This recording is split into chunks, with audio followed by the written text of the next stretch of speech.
তিনি অহংকারভাবে বলতেন, এই সমস্ত ধন সম্পদ, ঐশ্বর্য ও জাঁকজমক সব আমার নিজের উপার্জিত। আমি কোনো আল্লাহকে মানি না। তিনি এমন এক ধনী ব্যক্তি ছিলেন যার খাজানার চাবিগুলোই শত শত উটের পিঠে বোঝাই করে বহন করা হতো।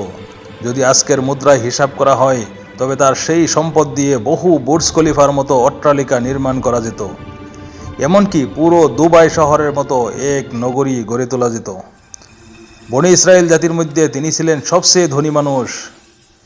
সোনা, রূপা, হীরা, মানিক ও মহলের জাঁকজমক দেখে মানুষ হতবাক হয়ে যেত। বলা হয় তিনি রসায়নের এমন জ্ঞান রাখতেন যা ধাতুকে সোনায় রূপান্তর করতে পারতেন।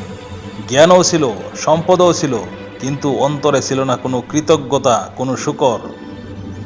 হযরত মুসা আলাইহিস সালাম তাকে উপদেশ দিয়েছিলেন, আল্লাহর প্রতি কৃতজ্ঞ হও, কারণ এই সবই তার দান। মানুষও তাকে বলেছিল, এই সম্পদ তোমার নয়, এটি আল্লাহর অনুগ্রহ। কিন্তু সে গর্ব ভরে বলেছিল, এই সমস্ত ধন সম্পদ, ঐশ্বর্য ও জাঁকজমক সব আমার নিজের উপার্জিত।